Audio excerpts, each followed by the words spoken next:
Hi, quick note before we jump in. If you've never seen ALF's Special Christmas before, or if it's been a while, it deals with some pretty heavy stuff, like a child with a terminal illness, and even suicide, so just wanted to give you all a heads up before we jump in. And now the goofy alien with the jokes.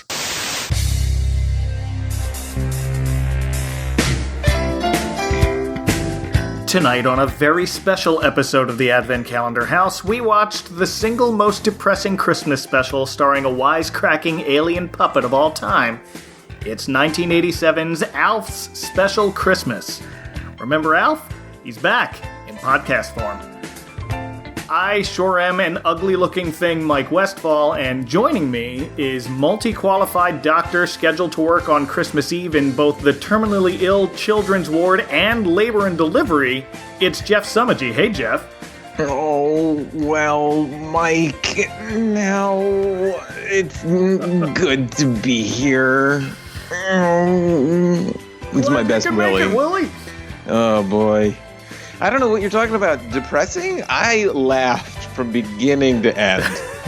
But I got a lot of my own stuff going on, so maybe that says more about me than about this special. Oh, boy. Go ahead. You go right ahead. Ask me a question. I was just going to ask, was this your first time watching this? That is something that I asked myself as I was watching this.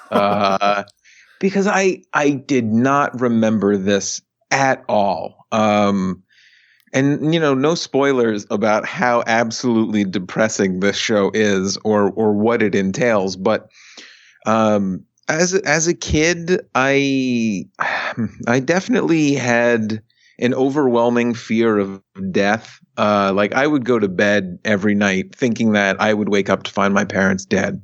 Oh, dear. Yeah, no fooling. It was a really strong thing. So as I realized that, and as I realized that I would have been 10, about the height of my anxiety about my parents' mortality, is when this special would have aired.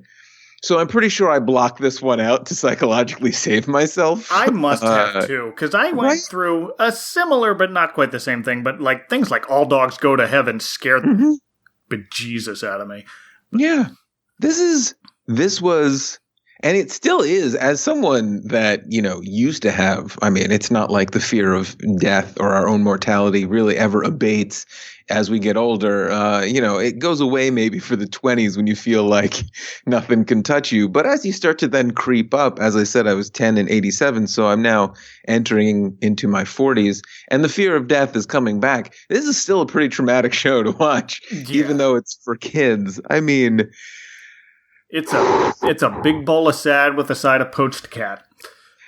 Yeah. It touches on all of the worst fears.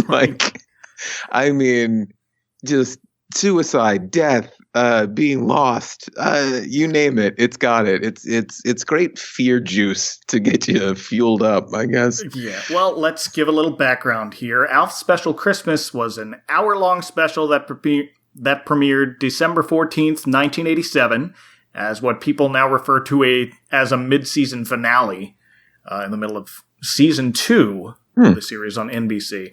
But one of the main plot points involves ALF meeting a terminally ill little girl named Tiffany, and the most 80s of names. Of course.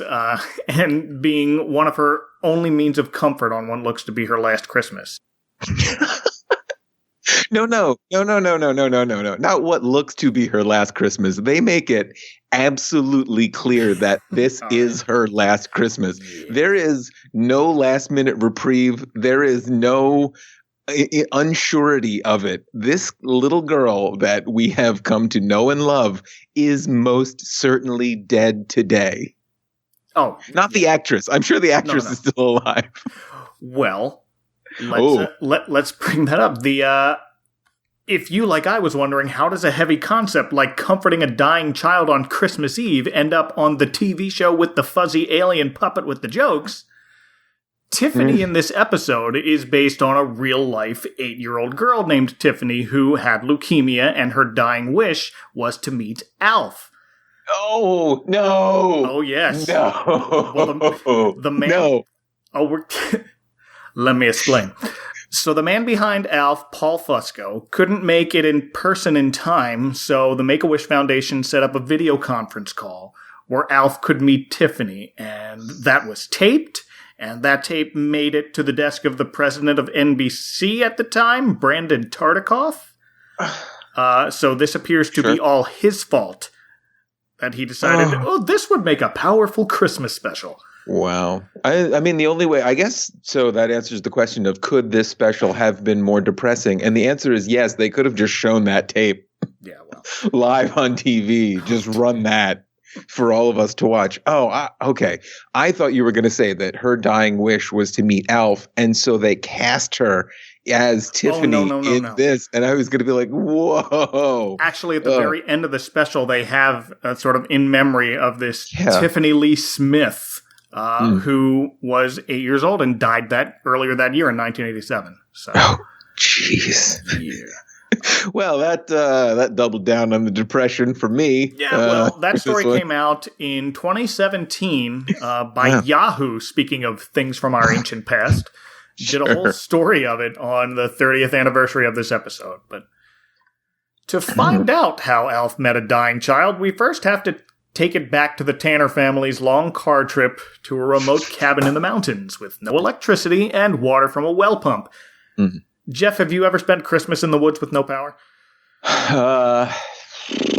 Thinking. You would think that if I had, it would spring to mind. But as we've already learned from this, I probably, because again, I probably blocked this out. And I know I probably did because I loved Alf and I couldn't imagine missing an Alf thing. So we already know that I have a propensity for blocking things out that make me uncomfortable.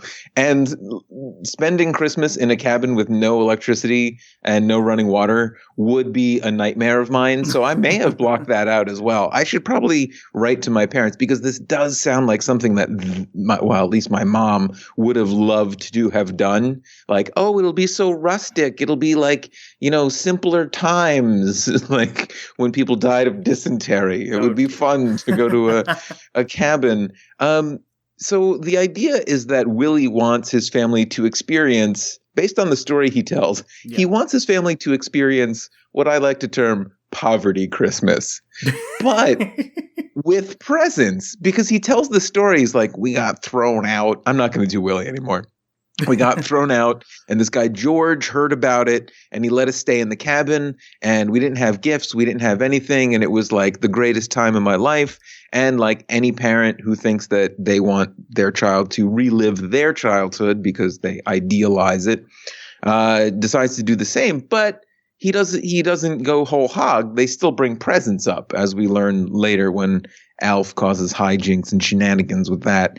Have you ever spent a cabin in the woods type scenario for Christmas? Not for Christmas. I remember staying in a cabin at some point in the summer, and I couldn't tell you where it was, somewhere in New Jersey that had cabins. Closest I've come to it was my family used to spend Thanksgiving in the Poconos, but we had electricity and water because it was the Poconos. Right, yeah, and you need the water to fill those champagne glass-shaped tubs. That's all I remember about the Poconos. It's not that part of the Poconos. Oh, okay. So it wasn't like beautiful Mount Airy Lodge. It was more like... No. It was like someone's house. Oh, all right. It wasn't like the adults-only type places that they used to show on TV. Not that I know of. I was a kid.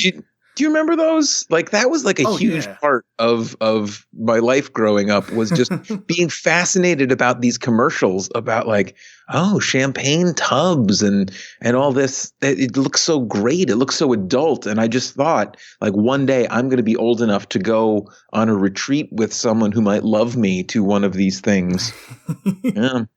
Yeah. So you got to do it.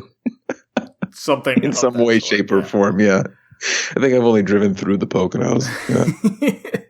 I went to college in the Poconos, so there was some sort of alcoholic beverage that might have been in a tub at some point.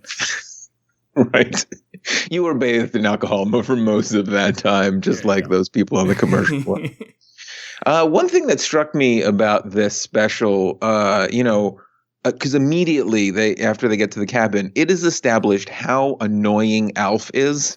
Yes. Right. So were we just fooling ourselves that he was fun, or is this written so that he is more super annoying? Like, is this typical Alf? I haven't seen the show since the 80s, probably. I think it's somewhere in the middle.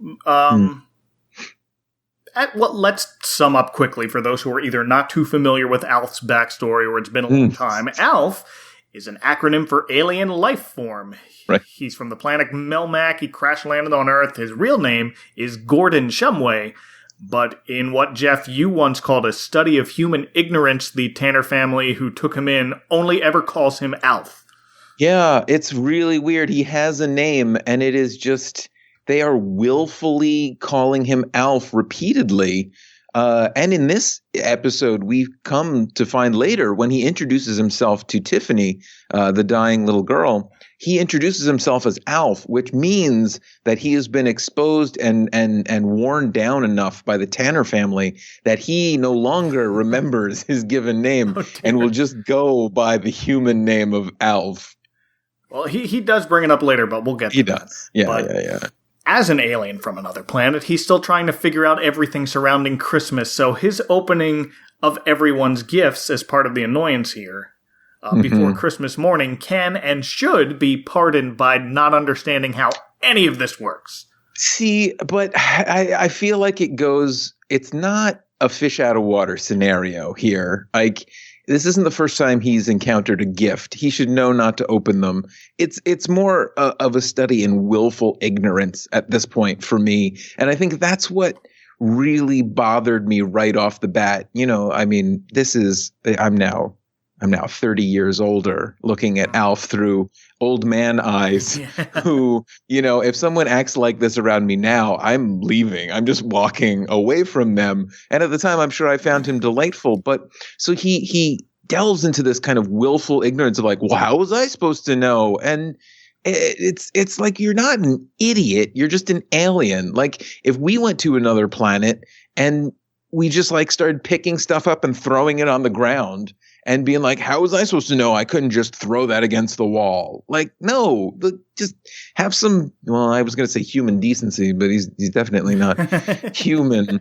But I think the Tanners also enable this behavior a lot because clearly they treat him like a child and forgive him like a child. And just like, there are no repercussions really for Alf. Like, Willie should really be like, do that again and we're kicking you out and they're going to dissect you. Like, that's it. Like the Tanners have all the hand here, but yet they keep like bending over backwards for this space man-child, starved man-child, I guess. It was immediately infuriating to me. It was really funny because it started out and I was going to be like, oh, this is going to be a really annoying hour. Little did I know it was actually going to be the depressing hour. That's only the first 5 minutes, and then we go completely take a left turn. But it's tough to pinpoint Alf's exact knowledge level of Christmas because as we open this episode, which gets its own special cold open, no usual theme song or credits here, but you see the Tanners driving up through the mountains as Alf cheerfully sings a version of the 12 Days of Christmas song, but he's on the 82nd day of Christmas. I'm talking about 82 cats of frying, 81 cats of broiling. On the 82nd day of Christmas, my true love gave to me 82 cats of frying, 81 cats of broiling, 80 cats of baking, Enough, 79 Alf. cats of toasting, 78 cats of boiling, Enough. 77 cats of sizzling, 76 cats of poaching. Alf, no more. Fine. Not only are we spending Christmas in some desolate cabin with no running water, we're not allowed to sing. You can sing, just don't sing about you know what. What? Roasting cats. I didn't say roasting. I said frying, boiling, baking. You know what we mean. Right. No cat songs. It's the 1987 precursor to Bubba explaining to Forrest Gump all the ways you could prepare. It's true. And I think, imagine this is your first episode and you're not seeing any characters. You're seeing the outside of a car and you just hear a voice singing about boiling, frying, fricasseeing cats. Like, I'm sure that there were a lot of adults who reached for the TV guide and was like, is this the right channel? What are we watching here? Yeah. That's a great new perspective. Wow. I mean, it presupposes you know a lot about ALF going into this, you know? It does. Yeah. And there's no doubt in my mind that ALF does indeed know at least 82 ways to cook a cat. But there is no way he sang all 81 of those previous verses, right? I don't know. What we know from him in the first 5 minutes is that he is super annoying and can't be shut up.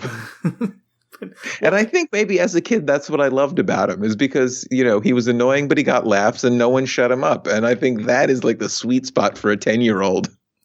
Could be. Yeah. Yeah. So, did you idolize ALF as well? I'm sorry, not to cut you off. I want to know where on the ALF spectrum you land. I wouldn't say idolize, but I was all in on ALF. I watched ALF Tales when that was on Saturday mornings. I watched this. I had a friend whose answering machine she had recorded from the Talking ALF Storytime cassette tape, and that was just her answering machine message. What did it say? Oh, he started singing the song. It's just like, what's up? It's gotta be on YouTube. Once upon a time on Melmac, in the good old days of yore, there were enchanted blurps and wicked old snurps hanging out behind the dungeon door. It starts something like, yo, kiddo, it's me. Have I got a story to tell you? And she just played it. And that was her 30-second leave me a message. I have to say that your ALF was a little Andrew Dice Clay. So I was like, do we need to put an explicit tag on this? Was it going to be like, Willie, there once was a man from Nantucket. Oh, he ate a cat. I don't know. Look, I can't do ALF either. So it's a tough one. Yeah. I hear my voice back when I record these. I'm just like, wow, I can't do any impression well. I love that concept. Keep working on it though. Like, don't give up. No. Like, you got to push through that barrier, and you'll get there. So he knows enough about Christmas to come up with 82 alternative verses to the 12 Days of Christmas. He knows enough that shopping is involved because he switches all the name tags of the wrapped gifts to from ALF. Mm-hmm. But right, he knows that the from is important and enough to change it to his own name. Right. So, willfully ignorant. He's hiding behind the fact that he's an alien, is what I'm saying. Oh, yeah. So he opens all the gifts. He's wearing a sweater going for the Perry Como look. But it takes Kate a few seconds to realize that's the sweater she got Willie for Christmas. And he's wearing that because he looked silly wearing Kate's new robe, which he tells Willie he put next to Brian's new bicycle. And now everybody knows what they're getting for Christmas. And Willie gets to the point where he's so irate he... Oh, not yet. No, we're there. Yeah, no. Isn't this where he sends him out? Not just yet. Oh, right. Because he hasn't been annoying enough yet to send him out of the house. No, but Alf, trying to make the best of a powerless cabin now, kind of dies it down a little and decides to offer a festive holly leaf to Willie. Right. But Brian, a learned Boy Scout, identifies it as poison oak. Well, that's the poison oak leaf that breaks out into a rash on the top of the camel's back, because Willie then sends Alf outside to take the leaf far, far away from the cabin. And he does that sad little walk. But my dad mode kicks in. Like, the faster you get done without throwing a fit, the faster you'll be back here and all will be forgotten. Mm. Well, how come the poison oak didn't... It wasn't like Chekhov's poison oak. If you want to use poison oak in the third act, you have to show it in the first. Willie didn't even contract poison oak. He was just like, is this poison oak? Oh no. And then he tried to rinse his hands off. But throughout the rest of the episode, he wasn't covered in poison oak. It was a thing that was just forgotten. So, not only is this an annoying episode, not only does it become a depressing episode, but it doesn't even have internal consistency. Yeah, well. Yeah. I just want this noted for that when I finally rate how highly I love this special in the end, you'll know all my reasons why. I'm glad you pointed out Chekhov's poison oak. Thank you. Yeah, sure. Doesn't come back. And it's at this point that George shows up. Is that do I have the timeline right? That is correct. Mr. Foley, Willie calls him, the house's owner, to check and see if they need anything. He's on his way to deliver a truck full of toys he repaired to a local hospital for Santa Claus to give to sick kids there. And this guy is miserable. And I don't mean he seems depressed. He seems like a miserable person. Seems grumpy and grouchy and not happy. When he smiles, it just seems insincere. I know that they were trying to foreshadow that he is in pain and tormented and sad, but he just comes off kind of as a jerk. I don't know if you felt that way as you were watching this, like I did. Probably not, because I I remembered what happened. Oh, you had prior knowledge. Right. So maybe the last time I did, I'm just like, something's off here. But so off, in fact. George Foley is his full name. I couldn't put my finger on it at the time, but I finally looked up who the actor is behind it. Do you recognize him? No, I didn't. Cleven Little, best known as Sheriff Bart from Blazing Saddles. Oh, wow. Yeah. He's older here, but I think it's a lot of old man makeup that they added to him. I don't know. I mean, Blazing Saddles, when did that come out? 74, I think. So that's only 15 years. That's 13 years. A lot can happen to a body in 13 years. Yeah, I know. Maybe he just looked really good for his age. Yeah, I know. Could be. Maybe he just looked really good for his age back in the Blazing Saddles, and so he just kind of caught up to his real age at this. So yeah, he has an old-timey truck full of toys, right? Mm-hmm.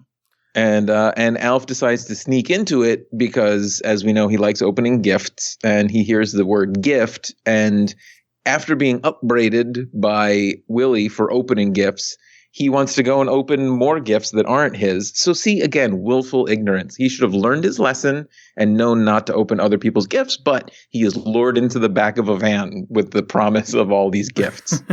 Well, to his merit, as he's going through the gifts in the back of the van, he's kind of looking just like, oh, this would be good for Brian, or this would be great for Kate, but I'll give it to Lynn. Yeah, he's on to thievery now. But so he's learned not to open gifts. Now he's on to stealing gifts to give to other people. Sure. All right. A real Robin Hood is this alien. Yes. Well, we find out as soon as Kate asks how Mrs. Foley is. He quietly responds, well, we mustn't keep Santa waiting. And he heads out of there. He hands Willie an envelope and tells him not to open it until Christmas morning. And right before he pulls away, here comes the kicker. His wife, Margaret, had died 2 weeks ago, and he hadn't had the time to write everyone. Yeah. So that's why he's so miserable. Well, unbeknownst to Mr. Foley, Alf's in the back of the truck checking out all the toys. So that's how he gets to the hospital, having no choice but to sit motionless among the pile of toys, passing off himself as a stuffed animal, which George, now dressed as Santa Claus for the kids at the hospital, goes out of his way to call a funny-looking thing with big ugly ears and eyes a few times. Yeah. And it's interesting that they cut right from George driving off to George pushing the cart of toys, because it really allows them to get around the fact that George had to pick up Alf bodily and move him onto this pile of toys. Surely someone would have recognized that the thing was breathing or weirdly warm, perhaps dripping from places. I don't know how his anatomy works. So he certainly seems to be able to shut himself off conveniently. Mm-hmm. Almost as if he were a puppet. Yeah, the animus can be pulled right from him, and he just goes like stone cold. Yeah. It's interesting. So essentially what we're headed towards here is a doll comes to life scenario, right? Yeah. And I find it interesting that that scenario is both workable for a heartwarming story about the Christmas spirit, as well as horror movies. It's neat. It's neat that it's so interchangeable. You don't really get a trope that's that interchangeable, you know. But I mean, I guess Cabin in the Woods, very interchangeable for Christmas as well as horror.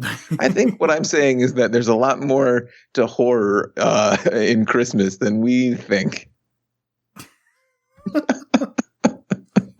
It's like two sides of the same coin. Exactly.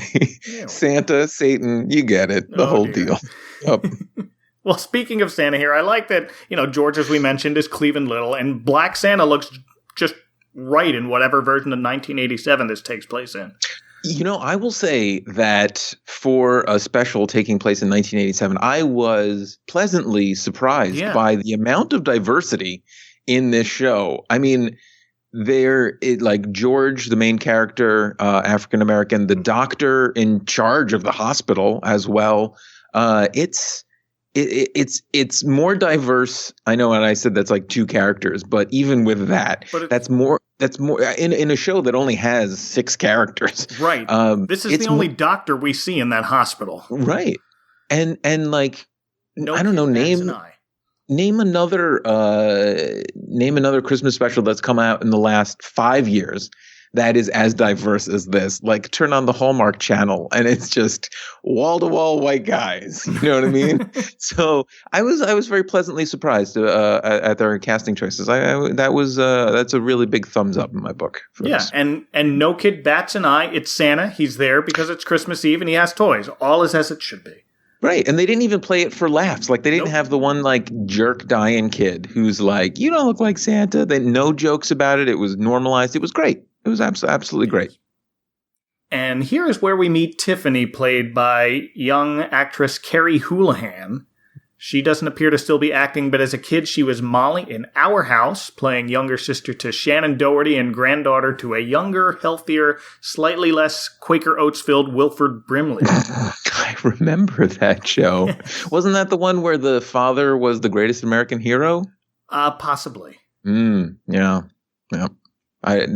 Very striking. I remembered it growing up because Wilford Brimley's character in that was diabetic, and they were out on the range riding horses. And the father, I think, didn't know that he was diabetic at the time because he just moved in with them, and he started to slip off the horse, and that's when he realized he was diabetic. And I didn't know what diabetes was at this time. And then the greatest American hero tried to shove a Snickers bar into Wilford Brimley's mouth, and I was like, I guess that's what diabetes is. I guess it means you get to have a Snickers bar. Hope I get diabetes someday. Little did I know. Oh. Yep. Well, Carrie Houlihan also lent her voice to a bunch of Charlie Brown specials and shows in the 80s as Marcy. Oh. And that's the same time when we had Fergie playing Sally. Oh, really? Oh, you didn't know that? No, I didn't know that. So do you think they were best friends at the time? It was I don't know how voice acting works, so it's not like her and Kids Incorporated, where they're all together, so... All right, they weren't hanging out at the commissary, being like, "Well, what are you recording for? I got 12 of those Charlie Brown specials coming up." They're smoking cigarettes. They're 8-year-olds. It's probably not far off. Yeah. But Tiffany here is one of the last kids to get a toy, and of the few left on Santa's sleigh, she chooses Alf, rebuking Santa's comment that he's an ugly, funny-looking thing by declaring, "I think she's beautiful." Yeah, then that misgendering gets a laugh. We were doing so well when we got to Black Santa, and then we have Alf refusing. He plays his cover just long enough for him to get up into Tiffany's hospital room, and when she brings out the pink earrings, he's like, "Hold it, this is where I draw the line." Yeah, because, even as an alien from outer space, there are certain gender norms that he has to conform to. And he says, "My name is Alf, and blue is my color. I'm a boy," which is a terrible lesson, even in 1987. Then he talks to her a little bit about, he's been separated from his family. And at this point, he knows that she's sick. I don't think she has revealed that she's dying, but he essentially, no, I think he does, because essentially through what he says to her is, he doesn't say this direct quote, but to sum it up, he goes, "You, a dying girl, have to help me, a healthy alien, find my way home." Which I found very strange. You're in a hospital with a dying girl, and he's like, "You have to help me." I'm like, "No, Alf, no, you're not going to ask the terminally ill kid to help you in any way, shape, or form." I found that a little strange. He hasn't had that change of heart yet. That's true. That's true. He explains the situation and tells Tiffany he needs his help. So Tiffany finds Santa to exchange him for a plain old teddy bear, and Alf is back on Santa's sleigh as George gets ready to leave. But first, he has another envelope to give to the doctor, who appears to be the only one on duty on Christmas Eve. Mm-hmm. Really generous holiday policy they have at the hospital there. Right. Only one person works, but they work everything. He's the surgeon, he's the delivery doctor, everything. Yeah. His name is Dr. Willoughby, and he is played by Carl Franklin, who's probably best known from the 70s sci-fi series The Fantastic Journey, where he was also a doctor, Dr. Fred Walters. He's more of a director these days. He's directed a handful of episodes of House of Cards, 13 Reasons Why, and The Leftovers, among a bunch of others. Yeah, cool. So the doctor and Mr. Foley get talking about Tiffany, who really wanted to see Santa tonight because one of the other kids told her he wasn't real. And George asks, what did you tell her? And the doctor shows him a copy of Yes, Virginia, There is a Santa Claus. Right, which is later. Every adult's escape clause from talking about Santa Claus. Like, I don't have kids, but I'm assuming that having that poem around, or that letter around from the editor of the newspaper, is a godsend for when your kids ask you. You could be like, well, here's this BS that I can lay on you to kind of delay this traumatic event, you know. Oh, I'm not quite there yet with my kids. My oldest, by the time this comes out, is 8. So, but you got to get that letter ready, man, because I think around 8's when they start to get a little suspicious, and then when they directly ask you, you're going to whip out that letter. I think when we tell her, it's just like, all right, you're in on the secret. Now you have to help us. Right. Right. Now you have to propagate this lie to other people. It's a rite of passage. You know, you get duped by the lie, and then you get brought in. It's a real Illuminati situation. One thing I want to roll back a little bit, because I think before Alf gets back on the truck, he's like sitting by Tiffany, and she's going to go to sleep? No, this comes next. Right now, the doctor reveals to George that Tiffany wanted to see him because of the whole Santa thing, but then he says, there's nothing I can do to help her. What do you say to a little girl who won't see another Christmas, is the line. Right. Then Alf hears that and sneaks back up to Tiffany's room to keep her company, wish her a Merry Christmas. Right. And oh my God. So it was at this point. So he knows, we all know that she is terminal, and like, this is it. She knows too. And so Alf goes up and nicely sits with her as what I thought was, we just watched a little girl die on TV. That's right? what I thought too. She asks, can you stay with me until I fall asleep? And they get talking. She asks about, what was Melmac life? Do you miss it? He says it was his whole world, and he misses all his friends. And Tiffany tells him, I'm going to be headed to another world soon, and I'm really scared. And she shows him a drawing she made of the two of them, and Alf notices, oh, you drew wings on yourself. This is me? Pretty good, huh? Well, where's my nose? I didn't have enough room on the page. Who's this? Me. Can't you tell? You're wearing wings. Uh-huh. You're not from the planet Bungarea, are you? No. I'm from Earth. The wings are just... They're beautiful. And here are all my feelings. Yeah, it was rough. That was a rough scene, especially because there was nothing really to clue us into the fact that, no, she just fell asleep. She didn't die. Right. But I mean, does that even like reduce the impact? Because we know that, okay, she might not have died this very second in front of our eyes, but she's definitely terminal. And like, sure, we don't know that until later. Right. Oh, boy. But the last thing we hear is Alf reassures Tiffany by explaining how... But when I came to this world, I made new friends. Like the people I live with. And you, Tiffany. And I discovered a lot of things on this world that we didn't have on Melmac. Like what? Like, pavement and, silverware. What about Christmas? I don't really have a handle on Christmas yet. People get uptight about presents. That's because they just don't know. Know what? Christmas isn't about presents. It's about giving of yourself. That's what Santa Claus said. After meeting you, I know what he means. Yeah. Yeah. So this means that she's going to die and go to Melmac, right? I hope so. Yeah. She's going to meet up with all the people that died when Melmac exploded. It's going to be her and them, and it'll be reverse Alf. Okay, they want to reboot Alf. This is how you do it. You take Tiffany, who died. She wakes up on Melmac, surrounded by puppet people. We got it. All right, NBC, give me a call. All right, start writing it. Okay. And then right as he leaves, we see a rare tear in a puppet's eye. And I love any time someone can make a puppet look like it's actually crying in real life. Mm-hmm. And that appears to be the end of part 1 of this. Part 2 begins with a very nervous new dad-to-be rushing into the hospital with everything he needs for the birth of his new baby, except, for his already in labor wife. Yeah. Was this necessary?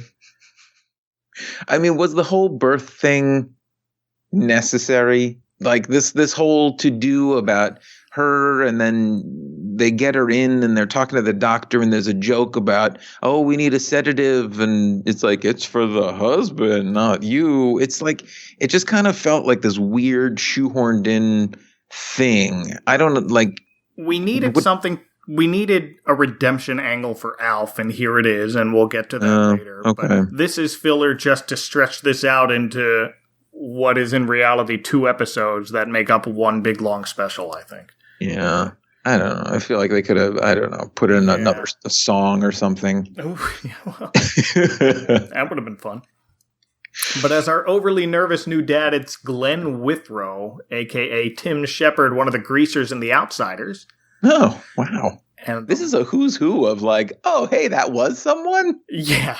And it's a lot of, I had to do some digging. And I'm like, all right, what do I know this one? The mom is Molly Hagan, whom I recognized from the Chuck Norris crime drama movie Code of Silence. Oh. But she was also Angel, the sensitive portion of Herman's Head. Mm-hmm. I recognized her, but I've never watched Herman's Head. But I must have recognized her either from the commercials for Herman's Head or something else that she was in. And I went through IMDb and I couldn't really nail down where I knew her from. But I saw her and I was like, oh, you look very familiar. I didn't recognize her because I don't know her as being pregnant. Okay. But she was very pregnant in this one. Yeah, people look different when they're pregnant. It's true. Well, as the couple enter the hospital, they're talking to Dr. Willoughby, who is still the only doctor on duty. Yeah. Really seems to be the only medical professional in this entire hospital at the moment, besides one other nurse we saw earlier. Do you think this is actually a real hospital, or do you think this is just like a scam that Dr. Willoughby set up to have people just come to? And he's like, yes, I'm the doctor for everything here. I'll take care of it all. I don't know how far it is from the mountain cabin, so it could be. It could be just some remote emergency hospital. But it's next door to the cabin. It's actually not that far at all. But they put the mom, Denise, on a hospital bed on wheels, under which Alf happened to be hiding while trying to sneak back out. Yeah. And amid some kind of mild chaos, Denise is left alone in an elevator, which, of course, gets stuck by the laws of physics inside the expanded St. Elsewhere snow globe universe, connecting every television show ever created. Right. I'm a Western, I'm familiar with these things. Well, the doctor has a coworker go look for George to help fix the elevator, since the maintenance crew also has a really nice holiday plan going on. They're all gone for the night. It's Christmas Eve. Right. But they're not expecting anyone to need help or medical attention or anything. Yeah, again, it is remote wilderness. Maybe these are the only people around, But speaking of TV universe timing, this, of course, is the exact moment when Denise's labor intensifies. So it's up to Dr. Gordon Shumway, who emerges from under the hospital bed in full scrubs. Never mind that he doesn't know exactly where babies come from. Right. He tells Denise, we're stuck in an elevator. Now is not the time to question my credentials. There was a very funny moment. Maybe it was the delivery when he asked, I think he was like, what's wrong with you? Or something. Yeah. Like he was like trying to diagnose her. And I thought like his delivery was very funny in that moment. And it was a nice lighthearted moment in this weird scene that's sandwiched between all this depression. So maybe I was just looking for any laugh I could get at this point. Now just relax while I get You're a doctor? Yes, from Melmac. The Melmac Clinic in Minneapolis. I never heard of it. Denise, we're stuck in an elevator here. Now is not the time to question my credentials. Now I suggest you calm down, okay? Okay. Good. Now, what seems to be the problem? The problem? I'm gonna have a baby. I see. Did you get a second opinion? Hey, just covering myself on this malpractice issue. Yeah, real topical. I feel like in the mid 80s, there was a lot of malpractice jokes. Was malpractice new in the 80s or something? Or were people just suing more for malpractice? Maybe malpractice lawsuits were new. Yeah. Yeah, because you used to trust your doctor, be like, oh, well, he must have done the best he could. But once the 80s came and it was all about the me generation and power brokers, they're like, I'm going to get rich off of this. You still see a lot of commercials for that when you're homesick watching The Price is Right and soap operas. Mm-hmm. Right. Did your doctor mess up? Call me. We'll mess him up. So the baby is delivered and... So ALF names the baby? Yeah, well, at first you hear the first sounds of the newborn baby's crying from outside as the dad and the doctor are trying to get to the elevator from the stairwell somehow. The opposite of the elevator. They meet up somewhere, right? Doesn't the elevator become stairs at some point in a building? I don't know how architecture I thought that was works. Escalator, but... Yeah. I don't know. But Dad calls out to his son, Sam! So he's got this name in his head, but as Denise reveals, it's actually a girl. As she tries to think of a pretty name, and of course, Alf suggests... How about Tiffany? Tiffany. That's a nice name. Tiffany. See, if they had Sam picked out, you would think she would have been like, well, then we'll just go with Samantha. Right, but... But Tiffany sticks here, and a legacy is created. Yeah. And Denise thanks Alf for his help, and he thanks her back. And here's where his heart has grown 3 sizes, saying she's given him the gift of understanding what Christmas is really all about, not by getting gifts, but giving something of yourself to others.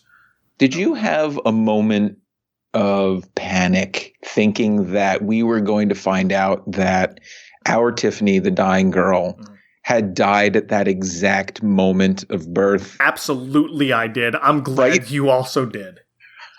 Oh, because I was like, oh, well, it's nice that she has the same name. Oh, no. Like, you can't do this. You can't do this. I'm surprised they didn't, to be honest. Right? Oh, because that would just be a bridge too far. They might have in an earlier draft. I bet. I mean, I bet in an earlier draft, everyone died. Like, they get back to the cabin to find out that frozen to death. Yeah, Willie didn't open the flue, so the fire just backed up and killed them all with carbon monoxide or something, And I gotta say, after all this, when they were in the truck again, I don't want to jump too far ahead. Not too. I mean, we're left to assume George gets to the elevator, and Alf manages to sneak back onto his little sleigh there because we see George now in his non-Santa civilian clothes exiting the hospital, only to be stopped by the doctor who opened the envelope before Christmas and is concerned about the amount of a check that appears to be a very large, round, non-round number sum that appears to be his entire life savings. Mm-hmm. And if you hadn't been picking up on the subtle hints of what's coming next, that's your biggest clue, followed probably by the fact that the name George Foley is just a syllable away from George Bailey. Oh, yeah. How about that? Because next, pulled straight from It's a Wonderful Life, right down to the similar-looking bridge, George stops his truck and prepares to jump.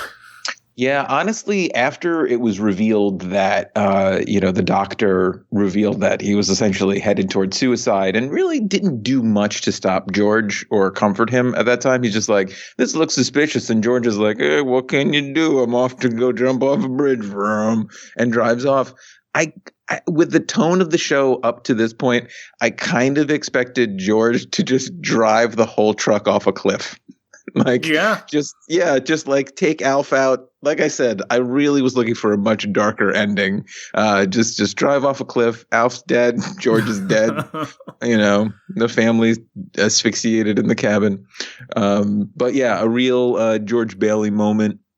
We get to see Alf come out and, say don't kill yourself or something like that. What then happens? Well, he figures out what's going on faster than we did because he's in George's full Santa suit telling him not to do it. Right. And George recognizes him as that funny-looking toy that's been following him around all day, and Alf comes right out and says he's an alien from another planet. Well, George just rebukes this as a hallucination, but for some reason he pauses long enough to consider that Alf in the Santa suit might be the real true Saint Nicholas. And sure. Asks why he's bothering him. Shouldn't you be out delivering toys? And Alf improvises and says, You think that's a one-man job? In the old days, maybe. But now I'm an executive Santa. I have to delegate responsibility to people like you. Why me? Who better than you? You made it possible for Brian Tanner to experience a Christmas like the one his father's remembered his whole life. You brought toys to the hospital. And you brought a smile to the face of a dying child. Whether you know it or not, George, you've been making other people happy all your life. Yes, it's a good way of talking someone down off of a bridge, literally off of a bridge. Yeah. But think about this. Think about this actual scenario and what's happening. And you come out and a guy's gonna jump, and you're like truthfully saying, "I'm an alien," and then the person who's about to jump is like, "Well, I'm not gonna believe that, but I'm pretty sure you're Santa Claus." Like that is no sort of logic sense that should have worked, but it played off, but it really doesn't make me feel better about the mental state of George. I have to say at that point, like, I'm glad he's not going to kill himself, but I think he should still get checked out. Yeah. Well, he says, if you're really Santa, you'd know why I can't go on. And here's the line that convinces George to step down and carry on. Margaret is gone. I'm sorry. You feel like you lost your whole world. Believe me, I can relate. But you have unfinished business here. There are people you're leaving behind who still need you. And if you know anything about Christmas, George, you'd know this. Christmas is not about what you can get, but what you can give of yourself. A little girl taught me that not so long ago, and I don't know where she got it. You're a good man, Foley, and I can't afford to lose you. So let's get this truck on the road. Come on, got things to do. And 10-year-old me was probably bawling his eyes out inconsolably over the emotion and the fear of death. My mom probably had to put me to bed, and that's probably why I don't remember the very ending of this, nor most of this movie. I do. I was 7, so I remember maybe tiny bits and pieces. I remember there was a sick girl. I remember there was Santa Claus who was standing on top of a bridge. Maybe I don't remember that. I don't know. Anyway. Yeah. It's all fuzzy. But it all came back much, much later in my 20s when someone had brought that to my attention. It was just like, oh dear, I don't remember all of these sads. Yeah. This is, boy, I gotta say, so this one's like right up there with Rudolph for good time fun when it comes to Christmas. Whee! Well, George asks where to next. He comes down from the bridge, and Alf directs him back to the cabin, and to appease the reformed George, who still thinks he's the real Santa, he enters via chimney to the Tanner's surprise and relief. But George just drops him off. And George just says, oh, I always wanted to see how you go down that chimney. And so George just sits out in the car and watches Alf climb the building and then go into the chimney. George never comes in, never says hi to the Tanners. He just drives off, and we're assuming that an intervention by St. Nicholas on a bridge at the moment before suicide is enough to set George straight, and that he won't get home. And in a couple hours after having, a couple eggnogs, be like, oh man, I must have been hallucinating. My life really is going even worse. Like, what happens after George just walks away? I would rather have had George, I don't know, like come back and be like, you know what? I want to spend the holidays with you, but I know you can't do that because there's an alien there, and like that would blow the whole cover. Well, he goes but back to the hospital. Does he? Yeah, at the very end, you see the Tanners show up at the hospital to deliver Tiffany a message. And of thanks from a mutual friend who she figures it out, but they're like, shh. But George is there, like on the floor, fixing something. Oh, right. Okay. Yeah. And okay. I remember. I'm sorry about that. No. Yeah. Willie tells him they can't accept a gift that he gave them earlier, which ended up being the deed to the cabin. Which Willie also opened before Christmas. So everyone's opening these envelopes before Christmas. Mm-hmm. I don't know. Maybe they're the type of family who opens up presents on Christmas Eve. Well, they already did, so they might as well. It's just like, well... But George plays it off this time like tax problems, eh? I'll tell you what, I'll hang on to this, and I'll invite you all back next year, so... Which is so weird because George is like, oh, haha, I'm going to make a joke about you can't accept it because of tax problems. But really what I'm saying is the subtext is I'm not going to kill myself anymore. So I'll take my cabin back. Thank you. So weird. So weird. So weird. Happy enough ending for them, I guess. I guess. And then it's just Tiffany looking out the window at Alf in the car, and they're just like waving at each other for like 5 minutes straight. That's where our roller coaster of emotions comes to a very slow and complete stop. Yeah, that almost felt like we were watching it as it was being created live for us, where it was like, and Tiffany waves and Alf waves, and the whole writer's room is like, wait, how do we get out of this? We know she's terminal. Alf's there. They're just going to wave. And so as they're trying to figure it out, the two actors are just still like waving at each other, being like, are you going to drop the curtain or what? Is this over? Is there more to this? Hang up. No, you hang up. It was so weird. So weird. A dying girl says goodbye to her best friend in real time. Yeah, exactly. Oh, and the fact that Alf would be her best friend, that's double sad. Well, yeah. That was a good Willie just right there. That was a really good Willie. Wow, you did. You nailed it. Well, she'll be back. Well, Jeff, I don't have anything to add to you.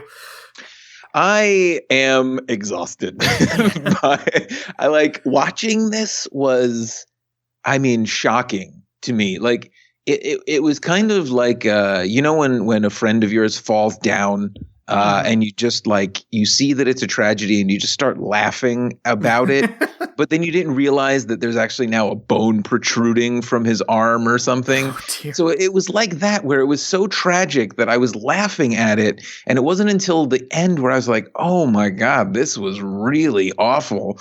And then knowing that I would have to dredge all this back up again when we talked about it on the podcast, that's the part that hurt the most, honestly, was having to go through it all again. Well, I'm sorry.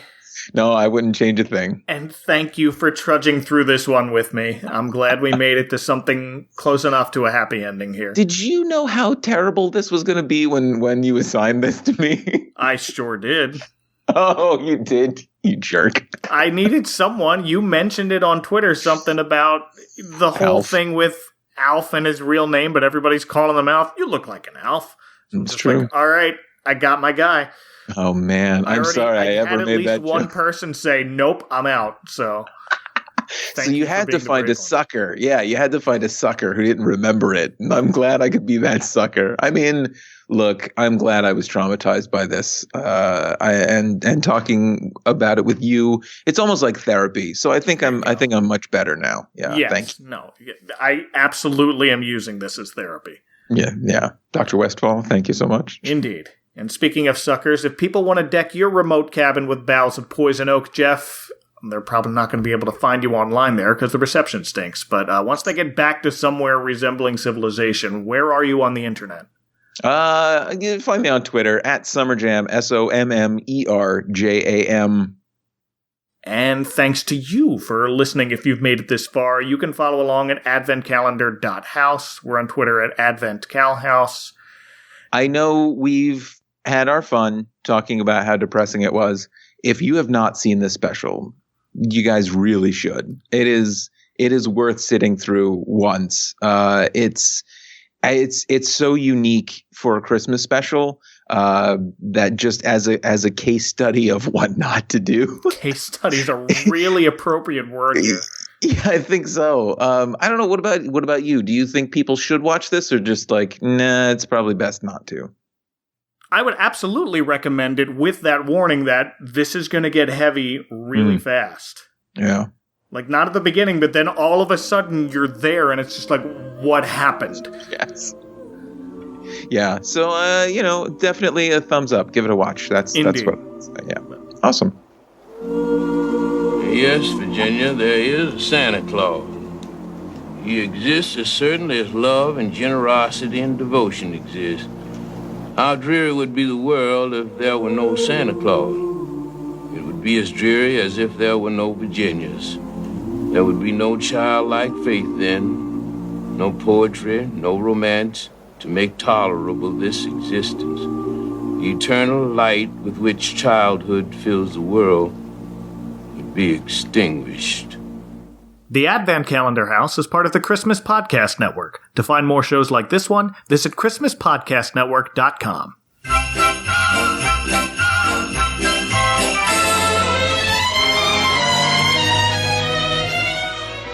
We're the elves from Tis the Podcast. I'm Anthony. I'm Julia. And I'm Tom. And Tis the Podcast is a proud member of the Christmas Podcast Network. Join us each week as we rank, review, and discuss all your favorite Christmas movies and television shows. Sometimes we agree, sometimes it's a verbal brawl, but each and every week is guaranteed to be fun. Come join us.